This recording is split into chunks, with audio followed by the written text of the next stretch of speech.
Oi, gente, tudo bom? Vamos estudar um pouco de Espiritismo. O tema de hoje será loucura e obsessão. É um tema que está presente nos estudos sobre a doutrina espírita. Tanto Allan Kardec se preocupou com isso, como diversos outros pesquisadores e médiuns espíritas. Muitos espíritos também trouxeram várias informações a esse respeito.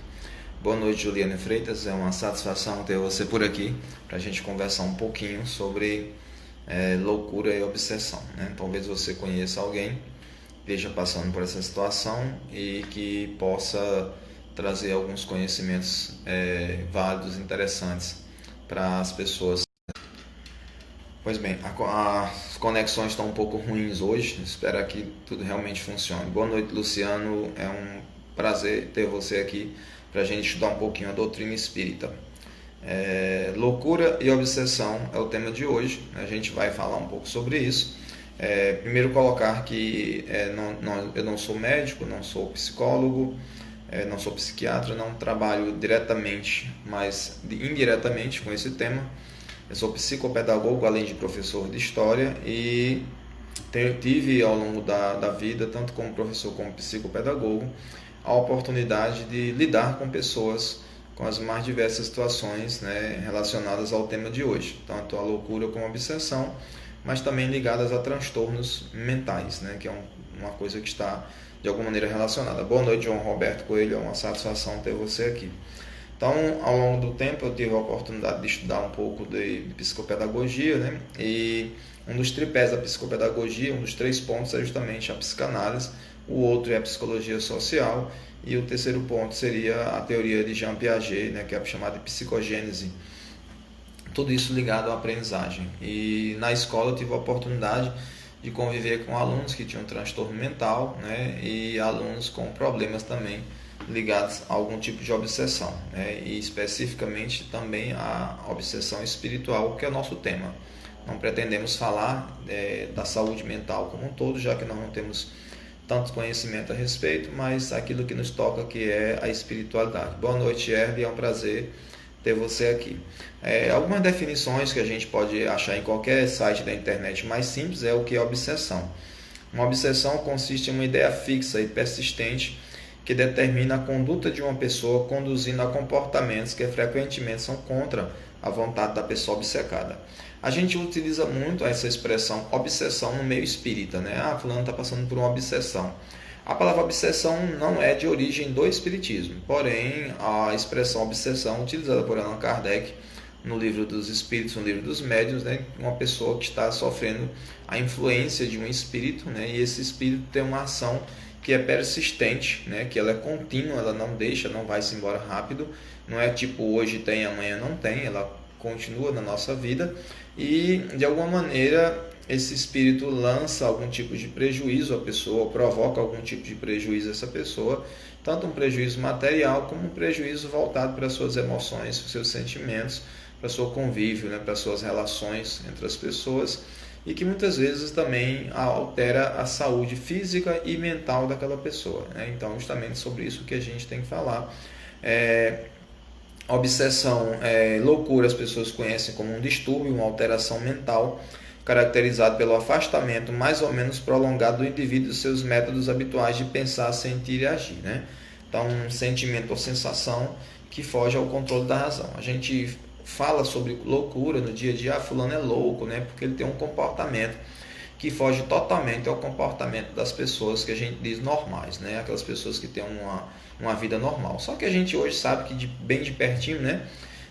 Ninguém é normal, né? Todo mundo tem suas coisas bem específicas, né? Tem gente que tem alguns transtornos, né? Que são chamados transtornos mentais, e tem gente que não tem necessariamente transtornos mentais, mas tem algumas outras situações que devem a pessoa achar que tem um comportamento que não seria propriamente normal.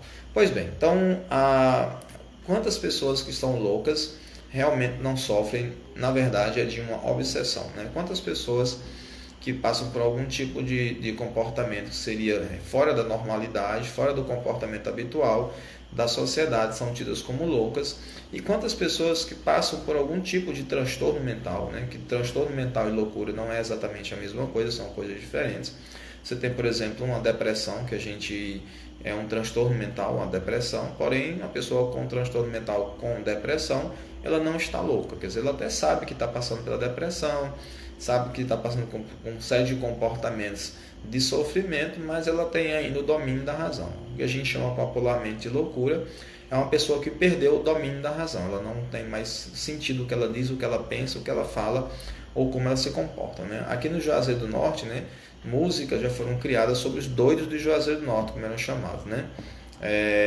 Quantas pessoas, né, que tinham um comportamento estranho fizeram música. O Luiz Fidelis, né, um cantor aqui da região, fez música sobre os doidos aqui de Juazeiro do Norte, e essas expressões doido, louco, né, já cada vez mais caem em desuso, e outras, né, nomenclaturas vão sendo colocadas para pessoas com algum tipo de situação que envolve a saúde mental. Então, aqui não nos cabe. Boa noite, Sheila, é um prazer ter você aqui. Então, nos cabe falar especificamente sobre isso, mas a gente pensar um pouco sobre esse comportamento. Pois bem, os espíritos nos influenciam no dia a dia, né? Isso já é dito. Algumas pessoas são mais influenciadas e outras são menos influenciadas. Algumas são muito influenciáveis e outras não. Nós somos influenciados o dia todo, né? Já se percebeu, alguns estudos demonstrou que um adolescente médio aí de 13 anos de idade, 14 anos de idade, ele é mais influenciado pelos seus professores na escola e pelos seus colegas de escola do que pelos seus pais e seus irmãos em casa. Antes disso, né, na infância, né, a influência maior é dos pais, é da família, ali, aquele núcleo próximo, dos irmãos, dos tios, das pessoas que convivem. E à medida que ele chega na adolescência, essas influências passam a ser outras, né? A própria mídia, né? A televisão, os artistas, né? E tudo isso começa a influenciar. E nós somos influenciados a vida inteira, né? Eu conheci as obras de Allan Kardec com 19 anos e todo o meu olhar passou a ser influenciado por isso. Comecei a estudar Freud com 15 anos de idade e meu olhar também foi influenciado. Isso está aqui atrás, meio escurinho aqui, porque a luminosidade hoje não está ajudando muito. Mas eu sempre tive o Freud e o Allan Kardec como duas referências em minha vida. Então entendam, todos nós somos influenciados o tempo todo, seja por uma imagem, seja por uma fala de alguém, por um comportamento de alguém. Os espíritos também nos influenciam, só que nós não percebemos, assim também como a gente não percebe no dia a dia as influências que tem, né? A maneira como eu vejo o mundo está ligado tanto à psicanálise como ao espiritismo, como à história, já que eu sou historiador. São coisas importantes em minha vida. E toda vez que eu tento dar explicações para alguma coisa, das coisas mais simples possíveis, esses três óculos são colocados na minha vista. Ou eu estou olhando para o mundo com um olhar de um psicanalista, ora estou olhando com o olhar de um espírita, e ora estou olhando com o olhar de um historiador, ou seja, de um educador, e assim por diante. Nós somos todo momento influenciados. Como os espíritos nos influenciam? Bom, eles se aproximam de nós e não é simplesmente falar ao nosso ouvido. Há uma espécie de contato entre o corpo espiritual do espírito e o corpo espiritual da gente aqui na Terra. E essa identificação, essa sintonia, permite que os sentimentos deles, que as emoções que eles têm, que os pensamentos, né, acabem sintonizando com a gente. E aí, com o tempo, a gente passa a sentir o que o espírito sente e o espírito passa a sentir o que a gente sente. E há ali uma simbiose, há ali uma conexão profunda entre os dois. Quanto mais profunda for essa conexão, quer dizer, quanto mais o tempo vai passando e a gente mantendo essa conexão, a gente vai cada vez mais sentindo o que o outro sente. Muitas vezes passa a ter uma vida ali meio que dupla, né? Então, veja bem, eu vou comprar um refrigerante e eu vejo muitos comerciais na televisão de um determinado refrigerante. Pô, o mais natural que será que ao chegar ao mercantil, a uma loja, a um lugar onde vende o refrigerante, eu tenho uma tendência a querer comprar mais aquele refrigerante, porque eu já conheço aquela marca, pelo menos da televisão, os outros eu não conheço. Se eu for para algum lugar distante, onde as marcas não são conhecidas, né, são refrigerantes locais, eu vou naquele que é mais conhecido, aquele que é mais, que não vou citar os nomes, né, porque cada um tem seus gostos, mas que é mais conhecido para mim. Ou seja, eu sou influenciado de alguma maneira e não necessariamente não tenho um refrigerante dentro da minha cabeça, mas isso vai penetrando na gente. Os espíritos fazem dessa maneira. Eles vão se aproximando da gente e eles vão entrando em contato espiritual conosco. E esse contato perispiritual, quer dizer, do corpo espiritual de um com o outro, cada vez mais se aproximando, havendo uma sintonia, os pensamentos também vão entrando em sintonia.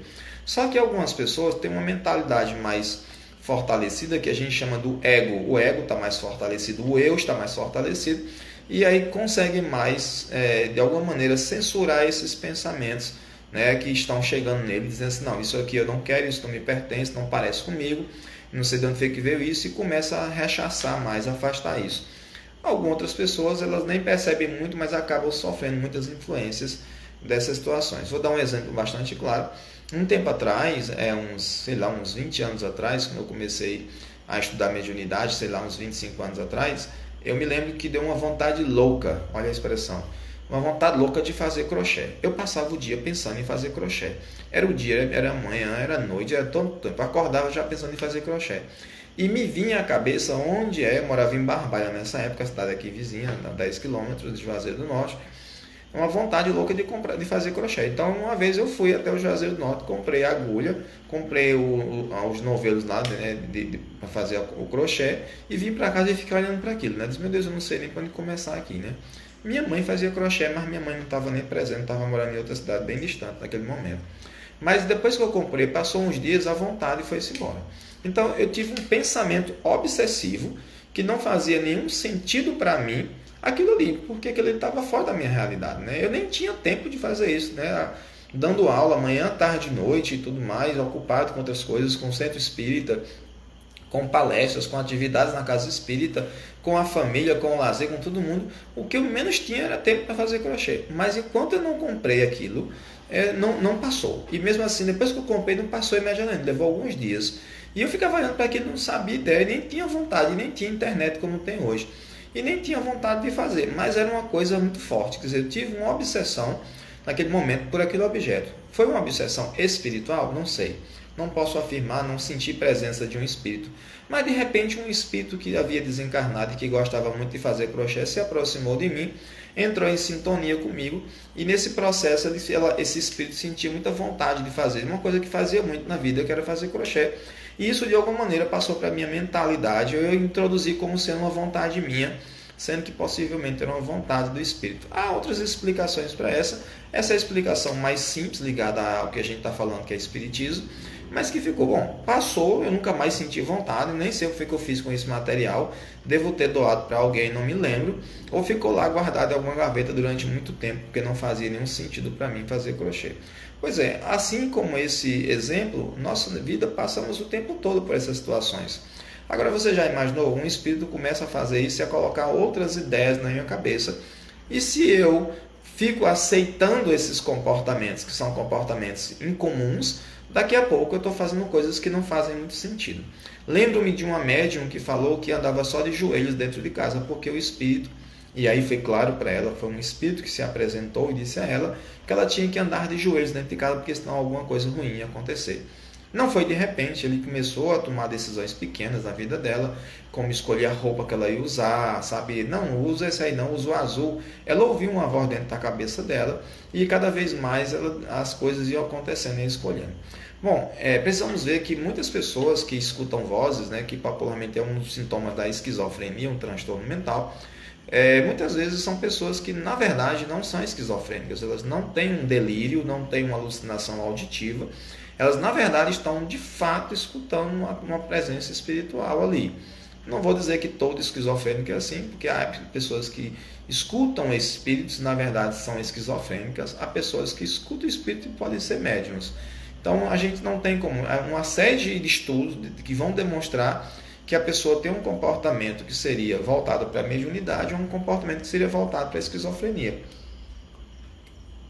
Porém, também é possível que esquizofrênicos sejam médiuns também. Quer dizer, que todos nós temos algum tipo de mediunidade. Como a gente disse, a gente é 1% médio, tem gente que é lá perto de 100% médio. Ou seja, temos uma influência, ou percebemos a influência muito forte dos espíritos, e tem gente que só percebe de vez em quando.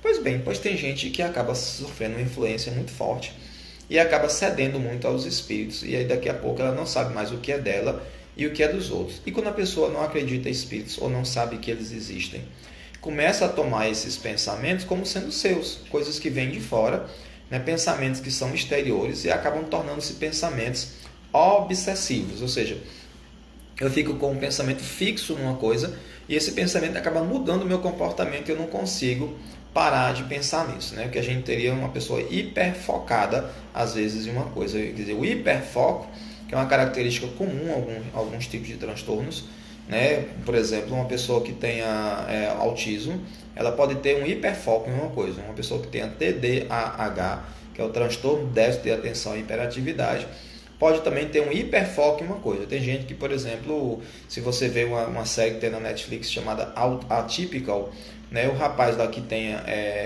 o personagem principal, que tem autismo, ele tem hiperfoco na Antártida e em focas, né? E pinguins, eu acho que é pinguins, ele sabe tudo dos pinguins, pinguim imperador, pinguim não sei o que. E aí na hora de ansiedade ou na falta de assunto, ele fala sempre sobre isso.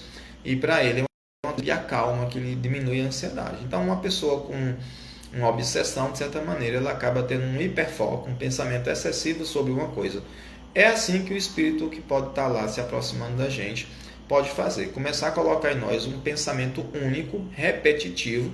Daqui a pouco a gente aceita esse pensamento como nosso e aí ele começa a colocar cada vez mais pensamentos e comportamentos mais complexos e a gente começa, sem perceber, a tomar esses comportamentos ou essas atitudes.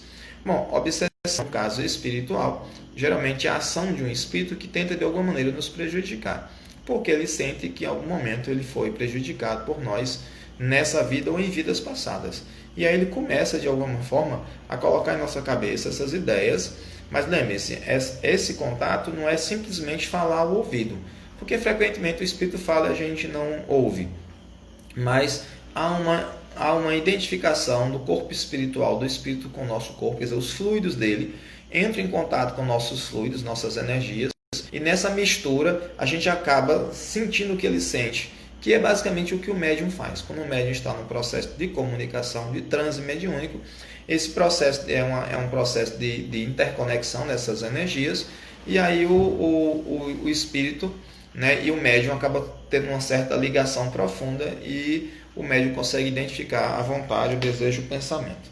Estou aqui me afastando aqui porque como choveu aqui no Cariri esses dias, está cheio de insetos, apareceu. Então eles vão participar da nossa live hoje mais de uma vez. O João Roberto tem um comentário aqui.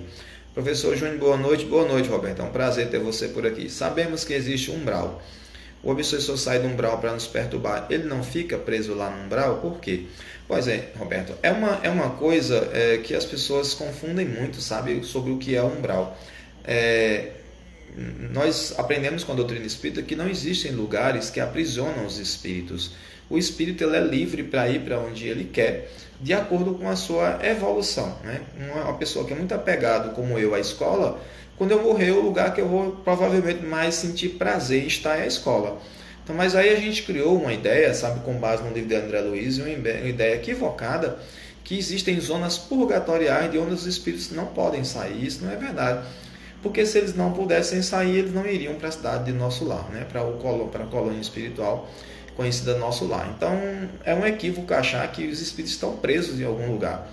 Aí criou-se a ideia de vale dos suicidas, criou a ideia de vale disso, aquilo, vale aquilo outro. Na verdade, o umbral, né? Umbral significa soleira de uma porta, é uma passagem. Ela começa aqui na Terra e vai ao infinito, no espaço. E isso está muito ligado a uma visão que a gente ainda tem ainda do inferno de Dante, sabe? Daquele Dante Alighieri, da Divina Comédia, que dividiu o inferno em vários setores. O inferno dos suicidas, o inferno dos ladrões, o inferno das pessoas mentirosas, e saiu colocando em camadas, e nós trouxemos isso de maneira inconsciente para dentro da nossa cultura espírita, e o espiritismo não diz isso, né? A gente interpretou errado. Se você ler, são 3 capítulos específicos, que o espírito André Luiz, ele fala, outro dia eu vou falar sobre isso, tá aqui na minha estante, não está muito fácil, não estou lembrando, mas o livro nosso lá, nos 3 capítulos que ele fala sobre o umbral, e ele mostra que é uma passagem, é um lugar, mas que ninguém é preso àquele lugar. Agora, nós ficamos ou nos aproximamos das pessoas por identificação, né? Quer dizer, quando eu estou num lugar onde eu chego e eu vejo pessoas conhecidas, eu fui para um lugar, digamos, uma festa, eu posso me aproximar daquelas pessoas pelo fato de serem conhecidas. Se eu chego num lugar e me aproximo e vejo que são pessoas da minha área, que é a educação, a minha tendência é me aproximar daquilo ali. Então, os espíritos eles não estão presos, eles estão entre nós, né? Eles se locomovem conforme os seus interesses. Porém, muitos de nós só conseguem ver o próprio interesse. Como eu acabei de dar o exemplo, para mim, uma coisa muito prazerosa é a escola e a educação. Se eu morresse hoje, o possível lugar onde eu gostaria de estar é na escola. Se me fosse permitido né, e fosse possível estar entre professores, inspirando professores a dar boas aulas, seria ali que eu estar. Além dos meus amigos, dos meus familiares, que eu visitaria sempre que pudesse, tivesse vontade, ou alguém pensasse em mim, mas é mais ou menos isso. Agora, se eu tivesse uma pessoa que eu não gostasse de jeito nenhum, digamos que eu fosse para uma escola e aí eu desencarnei e acabei dando um pulinho na escola onde eu trabalhei e tinha um professor lá que não gostava de jeito nenhum, que estava me devendo dinheiro, que, sabe, pegava muito no meu pé, fazia coisas ruins para mim, e eu tenho propósitos assim, nossa, eu vou infernizar a vida desse professor aqui, porque ele era tão chato comigo, agora ele vai me pagar. E aí eu fico me aproximando dele e fazendo com que tudo na vida dele dê errado de alguma maneira. Você inspirando o pensamento nele de violência, sabe, inspirando pensamentos negativos, que não vai dar certo, pensamentos tristes e tudo mais. E ele começa a sentir essas influências se ele sintonizar comigo. Ele pode não sintonizar. Nossos fluidos podem não bater de jeito nenhum, mas eu vou me esforçar para isso. Ou seja, por um propósito de vingança mesquinho, que não é nem porque assim, nossa, ele destruiu minha vida. Apenas eu não gostava dele, eu gosto de estar num ambiente escolar, eu posso me aproximar e levar esses pensamentos negativos para ele de alguma maneira. Se esse professor sofreu muito essa influência, se ele estiver passando por outros problemas, a influência pode ser total que ele chegue mesmo a entrar num estado de perturbação profunda, né, em sua mente, né, e ser considerado que nós chamaríamos hoje de louco, passar a ter comportamentos. Eu me lembro quando eu vim morar aqui no Juazeiro do Norte, não aqui no Juazeiro, mas no Cariri, há mais de 25 anos atrás, eu comecei a dar aula aqui em uma escola e uma vez eu vinha passando e uma senhora de aproximadamente 60 anos passou nua correndo na rua, né, e as pessoas gritando o nome dela e tudo mais. Eu não me lembro o nome dessa senhora, mas ela simplesmente estava andando na rua e de repente ela tirou a roupa e saiu correndo. Uma senhora foi lá e deu um lençol para ela se enrolar. E aí ela se enrolou, né, no lençol, e alguém foi lá devolver as roupas para ela. Então ela teve um surto ali momentâneo, foi lá e tirou a roupa. Nessa mesma época eu me lembro de uma outra mulher, uma mulher de aproximadamente 35 anos, eu na parada de ônibus, né, e essa mulher estava lá, e uma pessoa gritou, mas não tira a blusa. Ela gritou de volta, eu tiro, aí tirou a blusa, né? Aí eu disse, que é isso, né? Todo mundo ali começou a rir na parada de ônibus aqui no Salesiano, né? Numa escola que tem aqui próximo, em frente ao Colégio Salesiano, ou próximo ao Colégio Salesiano. E outra pessoa, por maldade, criou, mas não tira a calça. E ela foi e tirou. Daqui a pouco ela estava totalmente nua, porque as pessoas provocavam ela. É o comportamento que a gente chama de louco. Veja como essa pessoa é influenciável, né? Ela simplesmente, alguém gritou que ela não faria aquilo e ela desafiou ela e ela foi lá e fez exatamente isso. Então, esse comportamento, essa perda da razão, né, essa situação é que essa pessoa tem que ser tratada, tem que ser ajudada.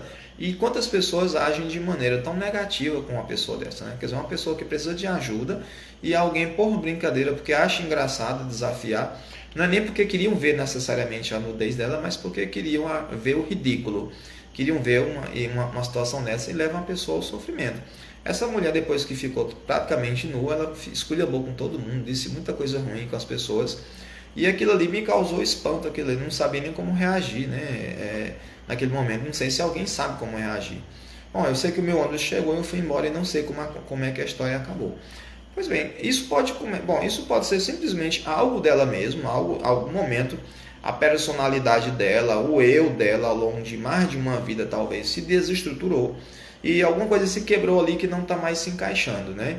Com tratamento adequado, com medicação, com apoio, com família e tudo mais, isso pode ser minimizado, pode ser melhorado, né? Mas muitas vezes as famílias abandonam, né? É louco, deixa morando na rua. Às vezes a pessoa sai de casa justamente porque sabe que é doido, que sabe que é louco, e aí não quer viver com a família porque não é compreendida, e muitas vezes eram colocadas em quartinhos escondidos no fundo do quintal, muitas vezes amarradas, né? Uma vez eu estava no centro espírita e uma senhora chegou amarrada no centro espírita. Realmente ela estava totalmente amarrada, sabe? A corda enrolada no corpo todo. Ela veio dentro do carro, foi trazida por braços e pernas. Ela gritava, sabe? Falava um monte de coisa sem sentido pra gente. E colocaram na frente ali, sabe? Na frente da mesa ali onde acontece a reunião pública no centro espírita, né? E o dirigente dessa reunião, né? O presidente da casa, disse, olha, desamarre essa mulher. Aí o homem que dizia ser o pai dela dizia, não, se desamarrar ela quebra tudo aqui, não tem perigo. Aí ele disse, não, ou o senhor desamarra, ou o senhor leva ela embora, aqui dentro ela não vai ficar amarrada. E aí o homem ficava tentando convencer a gente, né, eu estava presente nesse dia, de que não era possível desamarrá-la. E aí o dirigente, então leve sua filha embora, a gente não trata dessa maneira aqui, as pessoas. Bom, o pai desamarrou e a moça ficou totalmente parada. E aí ela sentou na cadeira lá e o dirigente conversou com ela, explicou quais eram as normas da casa, que ela tinha que se comportar assim, assim, assim. Ela assistiu a palestra toda caladinha, não deu uma palavra. Na hora de ir embora, ela foi lá tomar o passe, né, que é a imposição de mãos que acontece na casa espírita, e ela foi embora mais tranquila, né? E aí não sei mais o que aconteceu, não me lembro dela ter voltado ao centro espírita depois disso. Ela era louca? Ou será que havia uma influência espiritual naquele caso ali, né, em que isso aconteceu?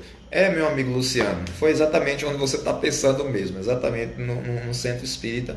Eu tinha me colocado aqui na condição de não dizer o nome dos centros espíritas, né, porque não pedi autorização para os dirigentes das casas espíritas para falar sobre o centro espírita, porque do mesmo jeito que a gente elogia e diz que a coisa funcionou, às vezes a coisa não funciona direito. Neste caso, né, o dirigente, um amigo nosso, conhecido nosso, um mentor para mim, uma pessoa que me inspirou muito ao longo da vida, principalmente no conhecimento da mediunidade e do espiritismo, ele tomou a atitude correta e funcionou, porque os espíritos ajudaram naquele momento ali. Eu passei por uma situação nessa época muito parecida, de uma senhora entrar no centro espírita, sentar no grupo de estudo, estávamos no grupo, acho que de estudo do Evangelho segundo o Espiritismo, a porta estava aberta, qualquer pessoa podia entrar. Ela chegou alguns minutos antes de começar a reunião de estudo, não deu tempo de perguntar a ela como era o nome dela, quem era ela. Começamos a estudar e em um certo momento um carro parou na porta e saiu um senhor bem idoso com outros dois homens muito grandes, muito fortes, que vieram buscar a mulher. Essa mulher se agarrou na cadeira, essas cadeiras de plástico assim, e começou a gritar que ninguém me tira daqui. Bom, levaram ela com cadeira e tudo.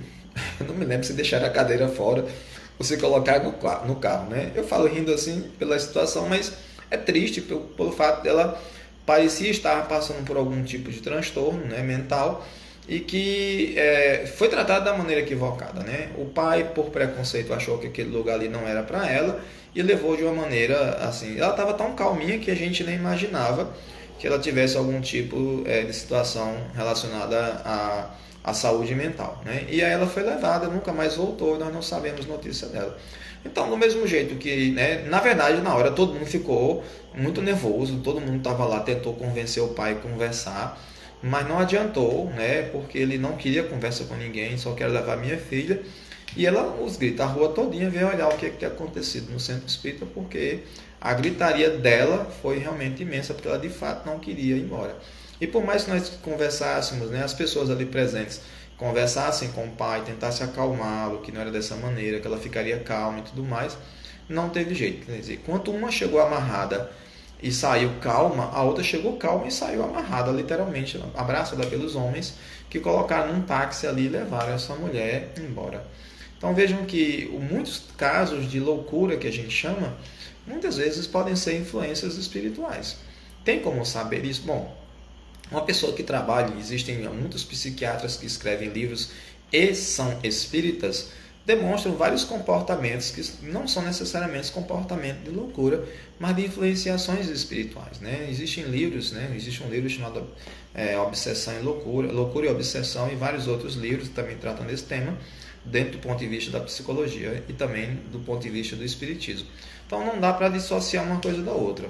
O que se sabe é que se a pessoa tem um transtorno mental, ter espiritualidade, ter uma religião, pode não atrapalhar em nada. Em alguns casos, realmente atrapalha muito. Eu tive um jovem com o qual eu lidei na escola, que ele tinha alguns comportamentos de um jovem normal, né, de escola, estava tudo saudável. Em determinado momento ele começou a ir para uma religião, eu não vou citar o nome da religião, mas ao ir para essa religião ele começou a ter um comportamento esquizofrênico na escola, né? E religião não causa esquizofrenia, mas a partir do que ele vivenciou na escola e daquilo que ele vivenciou na religião, coincidiu com o momento do surto que ele estava tendo de esquizofrenia. Chamei a mãe dele na escola e expliquei, né? Ele já tinha um irmão esquizofrênico, né? E disse, olha, tem que levar a um médico para cuidar, para tratar, para identificar, até para a possibilidade de afastar, né, a ideia de que ele de fato tivesse esquizofrenia. Mas como ele já tinha um irmão, é uma possibilidade a mais de também ter esquizofrenia. Pois bem, esse rapaz começou a ter ideias, fantasias, delírios, todos ligados à religião, ao diabo, sabe, a Deus, a Jesus. E ele tratava os espíritas como pessoas especiais que seriam os únicos capazes de lidar com o diabo, porque os espíritas eram os espíritas. Eu achava engraçado porque ele não sabia que eu era espírita, porque na minha profissão eu não posso tratar de religião com as pessoas que passam, né, pelas diversas situações. E não me cabia tratá-lo porque não sou psiquiatra nem psicólogo, apenas orientá-lo e orientar a família em relação à aprendizagem, já que eu sou psicopedagogo, e mostrar quais são os caminhos para ele. Acompanhei esse jovem na escola até um ponto que ele realmente foi piorando e teve que se afastar da escola e não tinha mais condição de estudar, porque ele não conseguia mais, ele tinha pensamentos de perseguição a ele, a namorada dele, as pessoas estavam perseguindo eles e tudo mais. Quer dizer, a gente chama, né, desse comportamento paranoico, né, da pessoa achar que está sendo perseguida, e também começou a ter alguns comportamentos que a gente chamaria de comportamentos esquizoides, né, que a gente popularmente chama de esquisitos, né, mas não é exatamente isso. E aí, de fato, esse fato não causava a impressão de haver uma influência espiritual ali, mas que aquela pessoa, de fato, tinha um transtorno mental que precisava ser tratado, medicado, passar por psicoterapia. Então, é muito, muito delicado esse assunto, porque nós não podemos dizer que todo esquizofrênico é médium, ou que todo médium é esquizofrênico, né? Ou a pessoa é médium, ela pode, na verdade, não ser médium, ela pode estar passando por um surto esquizofrênico, né? Ou outro transtorno qualquer, né? Uma pessoa que pode estar, por exemplo, com a depressão, essa depressão nela, ela pode ter uma origem também no plano espiritual. Quer dizer, alguns espíritos que têm propósito de vingança, que são os mais diversos, eu dei um exemplo simples, mas pode ser um caso de uma pessoa que tenha muita raiva daquela pessoa, uma pessoa que vê um espírito que vem de outras vidas e que acompanha aquele espírito e que vai se aproximando e vai colocando esses comportamentos de maneira muito sutil, ao longo muitas vezes de anos, para que a pessoa vá incorporando esses comportamentos estranhos e que daqui a pouco a pessoa começa a se comportar de uma forma diferente daquilo que seria a sua racionalidade, a sua cultura familiar, né? Então é preciso que a gente tenha um estudo aprofundado. O que acontece é que muitas vezes levam para um psiquiatra que é materialista, que não tem essa percepção e dopa logo de medicação, né? E a pessoa fica totalmente dopada, né? Hoje em dia já existem medicações que não dopam tanto a pessoa, que usadas na medida certa a pessoa consegue manter uma vida social razoável, até profissional, consegue até trabalhar, né? E ter uma vida perfeitamente dentro do normal, dentro do que a gente chamaria de normalidade, mas que se a pessoa for dopada, for medicada em excesso, porque acontece alguns, né? Às vezes falta de condições ou a pessoa não toma a medicação da maneira adequada, e aí não resolve o problema e às vezes tende a se agravar, né? Muitas pessoas que passam por algum tipo de transtorno mental não querem ser tratadas, acham que são pessoas normais, como qualquer outra pessoa, e às vezes, né, não tomando a medicação, tendem a agravar a situação. E aí é onde os espíritos muitas vezes pioram a situação. Então, uma pessoa com depressão, ela, na verdade, ela pode de fato ter desenvolvido isso por questões biológicas, né? Às vezes uma desarmonia no seu sistema orgânico que provoca isso, uma falta de uma substância, assim por diante. E aí ela, de repente, precisando da medicação, ela se equilibra. O espírito se aproveita do fato da pessoa já ter esse momento na vida da depressão, e aí piora a situação dessa pessoa, provocando algum tipo de influência nela, levando essa pessoa a ficar com mais tristeza ainda, a se aprofundando cada vez mais e entrando numa depressão profunda. E se o espírito tem realmente propósitos de vingança, muito frequentemente ele vai querer levar essa pessoa ao suicídio, né? Que seria um sofrimento máximo para essa pessoa, já que a gente planeja tanto vir para cá, para o mundo espiritual, do mundo espiritual aqui para a Terra, né? E o suicídio seria o rompimento desse nosso planejamento, né? De a gente viver aqui na Terra e passar por uma série de experiências. Ou seja, a gente voltou antes da hora, mas os espíritos mostram para a gente que a misericórdia divina ela é gigantesca, né? E Deus ele olha para a gente e vê nossas intenções, né? Junto com nossas ações.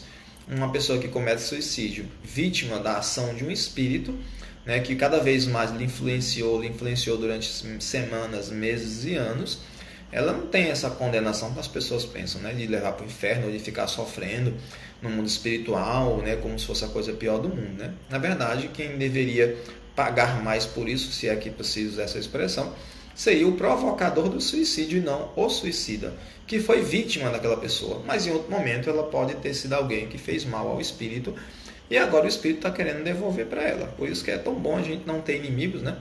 Quando alguém se desentender com a gente, o mais breve possível, fazer as pazes. Não precisamos ser amigos, né? Às vezes não é possível.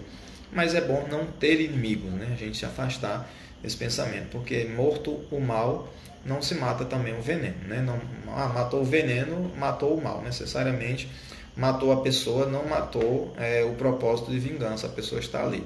Por isso que ideias como pena de morte não fazem sentido, né? Matar a pessoa porque cometer um crime necessariamente não será uma coisa boa. O espírito pode continuar ainda com muita raiva das pessoas no mundo espiritual. Então, de maneira geral, a gente tem que entender o que é que acontece com uma pessoa que chega num centro espírita ou em nosso contato, né, no dia a dia com algum tipo de transtorno mental ou com aquilo que a gente chamaria de loucura.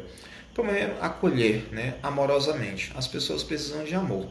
Uma vez uma pessoa que namorava com um rapaz que tinha um transtorno mental, ele parecia ter esquizofrenia, mas negava a ir ao médico para se tratar. Ela namorava com ele e dizia assim: Júnior, eu devo continuar esse namoro? Né? Ele tem transtorno mental. E eu respondi para ela: pessoas com transtorno mental também amam. Né? São pessoas que merecem o nosso amor e que precisam do nosso amor. E que são pessoas boas, podem ser pessoas com as situações, né, melhores possíveis. A gente pode ajudar e com a psicoterapia, com a medicação adequada, essa pessoa pode ter uma vida razoável. Né? Às vezes é preciso que haja um benefício do governo, porque às vezes a pessoa não tem condição de exercer sua profissão, mas tem condição de amar e de ser amada. E aí não me cabia dizer a ela o que ela deveria fazer.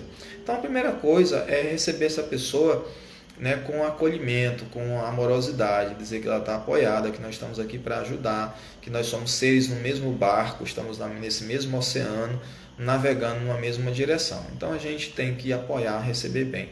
Segundo, identificar se nessa pessoa esses comportamentos causam a impressão de haver uma outra personalidade influenciando.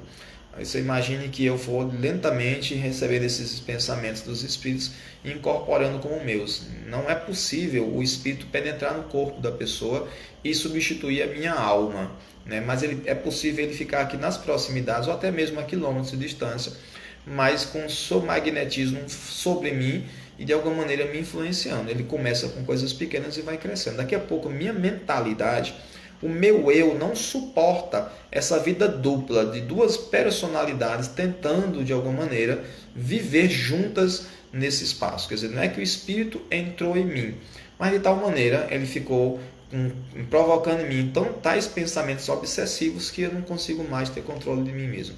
Talvez você conheça às vezes um casal em que as decisões são todas tomadas por um deles, né? Já ouvi um casal em que o homem não deixava a mulher pensar. Tudo que ela ia escolher, a roupa, a casa onde ia morar, tudo dentro de casa, tudo que ela queria. Quando alguém perguntava alguma coisa para ela, quem respondia era o marido. Quer dizer, ele era de tal maneira, né, possessivo sobre ela, né, que era uma obsessão. Ele realmente não permitia que ela respirasse. Né? Não terminou bem isso. Já vi o contrário também, de uma mulher que de tal maneira ficava sobre o homem, influenciando seus pensamentos, suas decisões.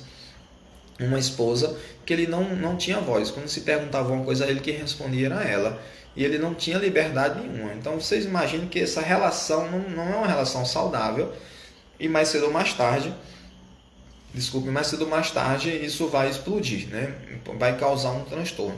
Quer dizer, às vezes isso causa uma situação de violência, ou a pessoa entra até mesmo numa situação de depressão, ou diversas outras situações, em decorrência de duas vidas não estarem devidamente harmonizadas. Então a loucura, de uma maneira geral, e de uma série de outros transtornos estão ligados a esses dois elementos vivendo juntos no mesmo espaço, tentando de alguma maneira ocupar a mesma vida, sendo que a vida é de uma pessoa, porque a outra vida está do outro plano espiritual.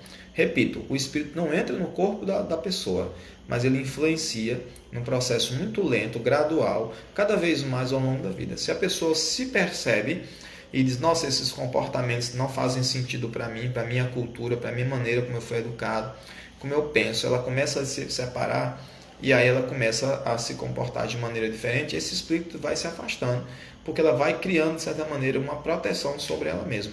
Ou seja, não adianta só rezar. Rezar não resolve se a gente não tomar um comportamento. Ajuda a gente orar, pedir aos espíritos que nos ajudem, que nos protejam? Ajuda, porque os espíritos nos escutam, os bons espíritos.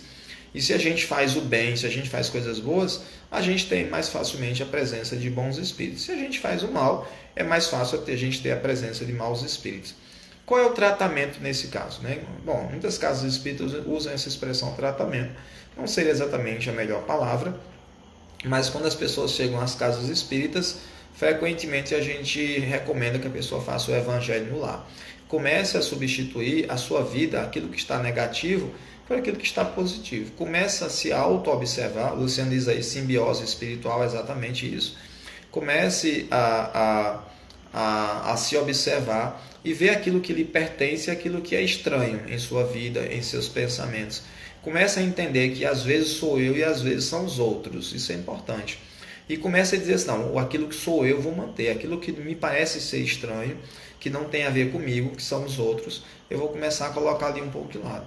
Porque muitas vezes o espírito vai à casa espírita junto com a pessoa que está passando pela obsessão, e aí é feita uma reunião de desobsessão, onde o espírito é orientado, né, explicado para ele que ele deixasse esses propósitos de vingança, ajudá-lo, né, de alguma maneira, para que ele se entenda, né, para que ele perdoe, para que ele tente ter uma vida independente dessa vingança. Às vezes o espírito realmente se afasta. Porém, a pessoa que está aqui na Terra, que a gente chama de obsidiado, muitas vezes mantém o mesmo comportamento que atrai o espírito de volta. Por exemplo, no caso de vícios. Uma pessoa que não bebe, mas começa a beber só de final de semana, de 3 em 3 meses, daqui a pouco é toda semana, todo final de semana, daqui a pouco ele começa a dizer, o álcool ele tem algumas propriedades que levam a gente a ter um comportamento repetitivo, né? Quer dizer, cada vez mais a gente cria uma dependência e não consegue parar de ingerir álcool, e fica ingerindo álcool, e aí daqui a pouco não consegue se divertir se não tiver álcool. Se vai para uma festa e não tem álcool, então a festa não teve graça, porque não bebeu. Quer dizer, a festa pode ser para dançar, a festa pode ser para conversar com os amigos, para se alimentar, mas se não tiver álcool, então essa festa não prestou. A pessoa não consegue mais. Eu vejo isso em muitos jovens, sabe? Claro que isso não é um problema único da juventude, mas hoje o acesso ao álcool, né, por essa juventude é cada vez maior e, embora a lei não permita, mas se vende bebida alcoólica a jovens. E aí a gente passa nos bares, a gente vê os bares cheios de jovens, né, pessoas menores de idade, bebendo muitas vezes. E cada vez mais com essa situação de estarem ficando viciados. Então, os espíritos, não é que eles provoquem você beber, mas aqueles que estão bebendo, né, acabam atraindo espíritos que estão viciados ainda no álcool e que estimulam cada vez mais a gente a beber. E o álcool ele pode levar a gente a ter comportamentos que a gente entenderia como loucura, né? Quantas pessoas não se desagregam, né, da sua família, né? Tem toda desagregação familiar em decorrência do uso abusivo do álcool, né? Além dos outros problemas como dirigir embriagado e tirar a vida de outras pessoas, muitas vezes não consegue trabalhar, não consegue mais manter um relacionamento familiar e acaba indo morar nas ruas porque realmente a família não aguenta mais, e outras vezes as pessoas começam a desenvolver algum tipo de transtorno mental em decorrência do abuso do álcool, né? E aí esses espíritos, que às vezes nem são espíritos que nos são inimigos, são pessoas que nos são totalmente desconhecidas, mas que se aproximaram de nós num verdadeiro vampirismo espiritual, absorvendo de nós aquilo que é possível, quer dizer, sentindo o prazer. Como eu disse a vocês, é um processo lento e gradual, onde o espírito ele se conecta com a gente, fluido a fluido, energia a energia. E aí a gente começa a sentir o que o espírito sente e o espírito começa a sentir o que a gente sente. Só que num nível muito sutil, muito leve, não é uma coisa assim perceptível, mas alguma coisa muito suave. Daqui a pouco esse espírito estimula a gente naquele vício, seja ele qual for o vício, né? Bebida, cigarro, qualquer outro, né? E a gente fala bebida e cigarro, que são os mais conhecidos, os mais comuns, Daqui a pouco esse espírito está muito prazerosamente satisfeito em estar ali na nossa proximidade espiritual, porque toda vez que a gente bebe, ele sente ali aquele 0,1%, né, daquela bebida. E aí vai se acostumando e se alimentando dos nossos fluidos, das nossas energias, levando a gente a cada vez beber mais e até mesmo entrar em processos depressivos, processos outros, né, que levam a gente ao que seria chamado de loucura no dia de hoje. Então, quantas pessoas que na verdade não são loucas, são pessoas que estão passando por algum tipo de processo espiritual. Aí a gente afasta o espírito e diz, meu filho, pare com isso, passa a ter uma vida melhor. O espírito já está até cansado disso, né? Mas o vício é uma coisa que não é fácil de deixar. É muito mais fácil você adquirir o vício. De deixar é uma coisa dificílima. Mas de repente o espírito está cansado, já viveu muitas vidas passando por aquilo, se afasta. Mas aí daqui a pouco a gente começa a atrair aquele mesmo espírito de volta ou outro, porque a gente não consegue abandonar o vício. Vai à casa espírita passando por muitos problemas, já vi pessoas assim. Né? Uma pessoa conhecida foi à casa espírita depois de muito tempo sofrendo com alcoolismo, e aí quando chegou lá na casa espírita, levado a fazer o tratamento espiritual na casa espírita, né? Que é frequentar a casa espírita, tomar o pasto, tomar água fluida, assistir as palestras, etc. Né? E aí depois de um tempo, o espírito se afastou realmente dele, e ele sentiu uma melhora, parou até de beber por um tempo e tudo mais. Porém ele deixou com o tempo de frequentar a casa espírita e voltou lentamente aos comportamentos anteriores. Será que foi o contrário? Ele voltou aos comportamentos anteriores, né? E aí por isso não sentia vontade de ir para a casa espírita. E aí uma coisa leva a outra, daqui a pouco ele estava na mesma vida que ele tinha antes e não conseguia manter o afastamento do álcool. Aqueles espíritos poderão voltar de novo, ou outros espíritos se aproximarem em decorrência da pessoa estar utilizando dessa forma. Então a obsessão, né, é essa simbiose, como diz o Luciano, essa simbiose, esse contato profundo da energia do espírito com a energia da pessoa encarnada, e isso pode às vezes levar a pessoa a ter comportamentos que nós chamaríamos de loucura no dia de hoje. Afastar do espírito, melhorar do comportamento, a pessoa pode ter uma vida perfeitamente normal. O difícil é a gente conseguir vencer esses vícios. Então veja bem, a gente colocou aqui primeiro ponto, né, do ponto de vista da saúde mental, né, que seria uma coisa às vezes orgânica, às vezes uma coisa ambiental, às vezes uma coisa traumática, uma pessoa que teve um estresse pós-traumático, uma situação realmente abusiva que levou essa pessoa a ter um trauma qualquer. Isso tudo pode levar a ter comportamentos, né, a ter transtornos mentais, a ter comportamentos que seriam considerados loucos. A pessoa pode ter algum problema biológico, que tem algum tipo de produção equivocada do nosso organismo, que leva a gente a ter transtorno também, né? A pessoa que tem, por exemplo, falta de serotonina, ou a serotonina não está conseguindo ser captada pelo organismo, a pessoa pode desenvolver uma depressão. Por isso que existem medicações para recaptar a serotonina, para que essa pessoa consiga de alguma maneira se sentir melhor e sentir prazer. O caso da depressão é uma das situações. Há situações em que a pessoa realmente desenvolve por questões também familiares, as pessoas são maltratadas e tudo mais, né, sofrem diversos tipos de violência, e por isso essas pessoas acabam desenvolvendo transtornos mentais. E há também a presença de espíritos que muitas vezes aproximam-se de nós e começam de alguma maneira a nos influenciar no processo da vida. Como diferenciar tudo isso é que é uma grande dificuldade, né? A psicoterapia, ela é fundamental em todos esses casos para ajudar a pessoa a se entender, né? Procurar entender o que está acontecendo com ela, e em alguns casos é preciso a utilização de medicação. Há um grande problema, as pessoas têm de maneira geral, muita dificuldade em tomar medicação, acham que quem toma medicação é doido.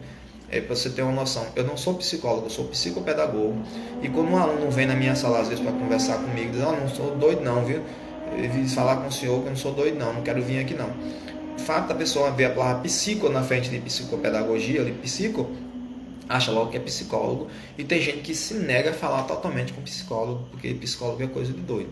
Mas isso é um preconceito tolo que leva muita gente a sofrer. Seria interessante que as casas espíritas também tivessem, né, aqueles momentos ali com psicólogos que pudessem orientar as pessoas. Veja bem, orientar não é tratar. Tratar, existe um espaço adequado para o tratamento, né? Mas orientar as pessoas, dar os primeiros encaminhamentos para que a pessoa vá para o lugar certo, fazer o tratamento psicológico necessário, a orientação à família, que é uma das coisas que eu faço na condição de psicopedagogo na escola. É um trabalho de orientação para que a pessoa procure, quando necessário, né, a orientação de um profissional de saúde mental, para que essa pessoa tenha os devidos encaminhamentos e os devidos cuidados.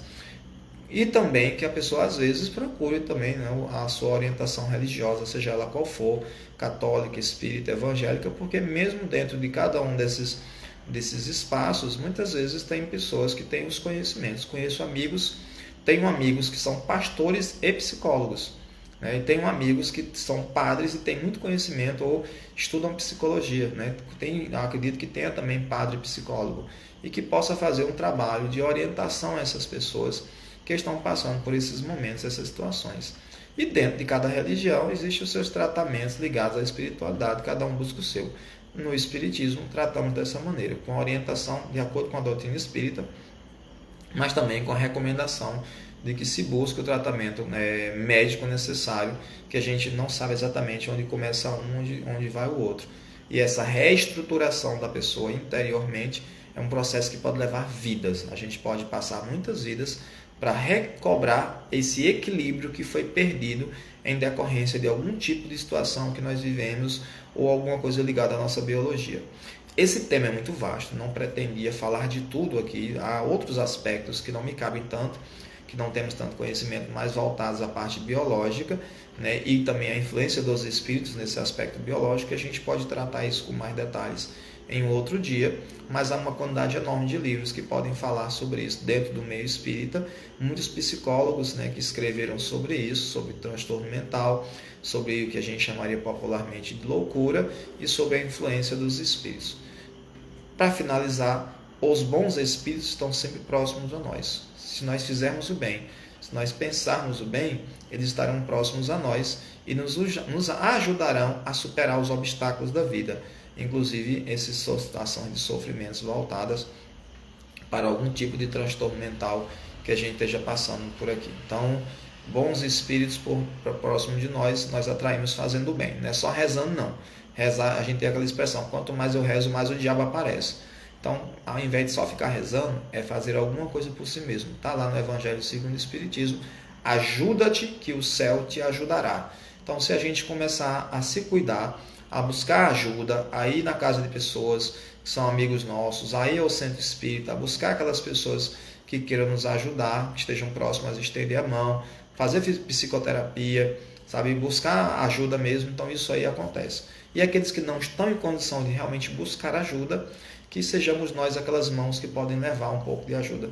Às vezes só escutar alguém já ajuda muito a aliviar o sofrimento daquela pessoa e que pode depois levar essa pessoa a buscar um tratamento adequado. Escutar não ofende, não faz mal, é só a gente não aconselhar demais, né? E a gente escuta porque a pessoa acaba desabafando e ajudando bastante. Pois bem, como eu disse, um assunto bastante vasto, a gente pode voltar a falar sobre esse tema em outra oportunidade. Queria agradecer a presença de vocês. Toda terça-feira e quinta-feira nós estamos aqui.